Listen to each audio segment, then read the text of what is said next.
I'm Jeff Ziegler, Dean of Academics at Pinnacle Classical Academy here in Shelby. I'm joined by Dr. Michael Clark, who spoke today to our sophomores, juniors, and seniors about economics and the awe of the unknown. Michael J. Clark is an associate professor at Hillsdale College in Michigan, where he holds the Wallace and Marion Riemelin Chair in Free Market Education. At Hillsdale, Michael has been a finalist for the College-wide Professor of the Year 4 times. Prior to his time at Hillsdale, he taught at the University of Baltimore, where he earned a School of Business Top Teacher Award. He is a member of the Foundation for Economics Education Faculty Network and a FEE alumnus. The topic of his talk today, again, was economics and the awe of the unknown.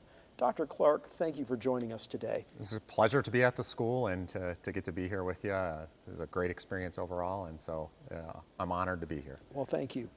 At Pinnacle Classical Academy, we emphasize the importance of great works of literature and primary texts, from ancient authors like Homer and Aristotle to more recent works like the Reverend Martin Luther King Jr.'s Letter from Birmingham Jail and Viktor Frankl's Man's Search for Meaning. Why do you think that great works of literature and primary texts are important in a student's education? Yeah, I mean, these works are great works for a reason. They have lasted through the test of time because they touch on something that is important about the human experience, something central to the human experience, something that is true and true throughout all time, right? Something that is always there, always present, everlasting, essentially. And when we go back through these texts, every one of us can relate to these things. Every one of us can take something from that and wrestle with that topic and learn something from it. So from my own field, we read, Adam Smith has a work called The Theory of Moral Sentiments.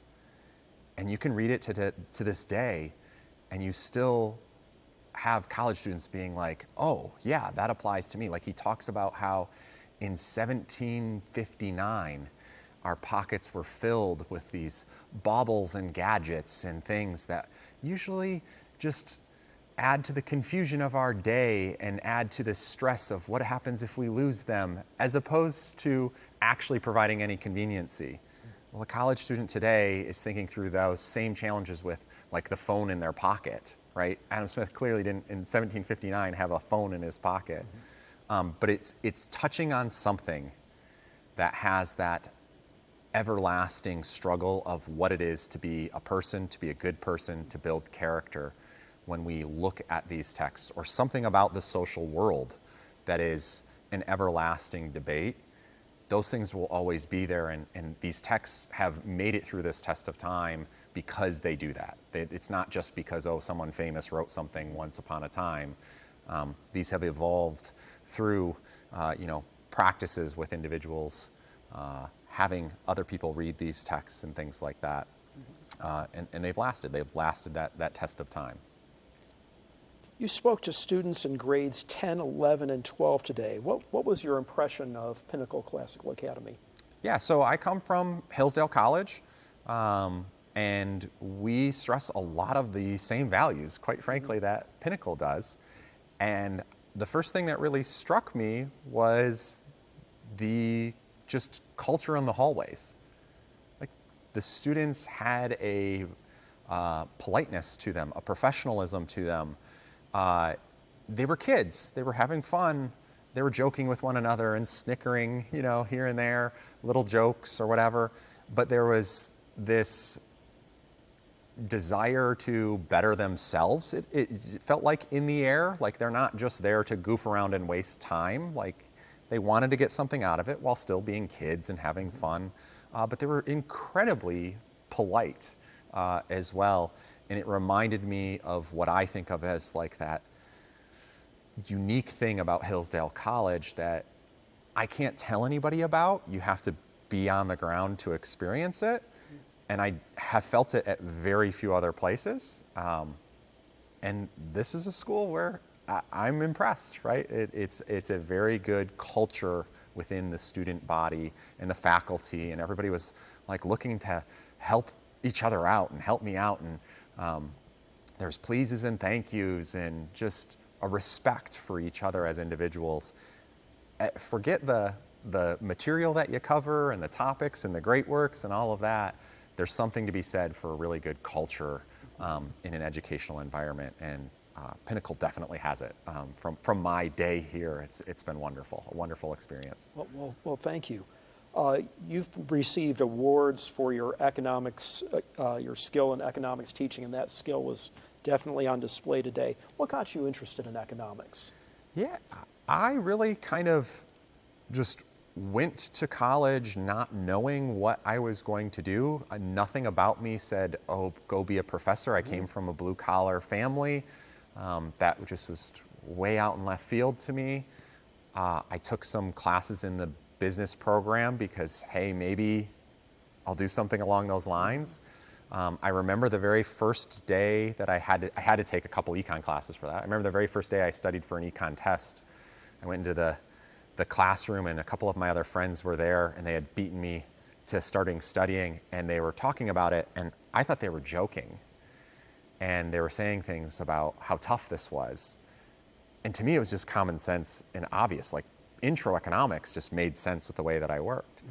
And so that was my first signal that maybe I understand this, that maybe I have a little bit of an ability, a knack for this.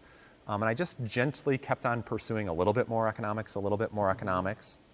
And then around my junior year, I got invited out to the Foundation for Economic Education in New York, had a week-long event that I kind of won a trip to for succeeding at the undergraduate level.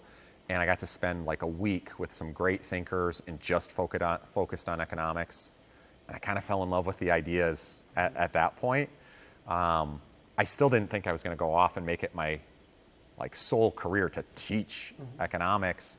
But a professor of mine, Mark Steckbeck, who was at Hillsdale and then Campbell University, said, at least apply to some grad schools.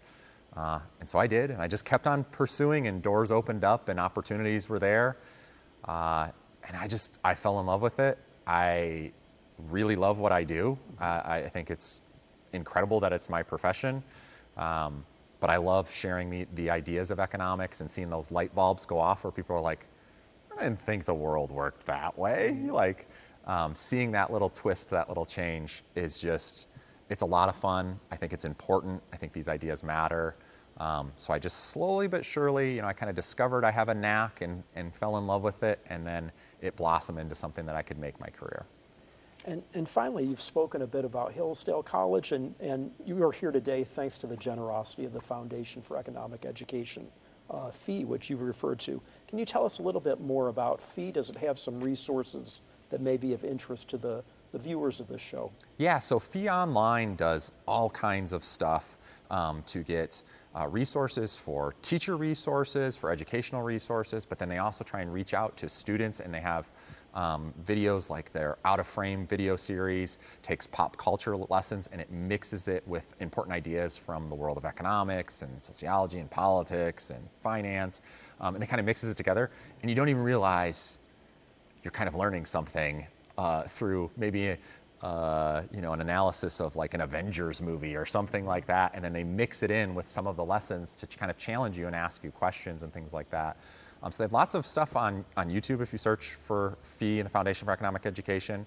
But then also if you're like associated with a school, a teacher, or something like that, if you search out on FEE's website, they can connect you with professors like me to come and speak to your class online or in person and do events as little one-off trainings in economics, government, personal finance, things like that. They have funds to try and get these ideas out here. They care about the principles of a free society, of teaching economic education, of getting the basic ideas of the logic of economics out to individuals. And so they try and get resources to people who care about those ideas as well. So like lots of resources online. You can search all over YouTube, but it's FEE.org or FEE, the Foundation for Economic Education.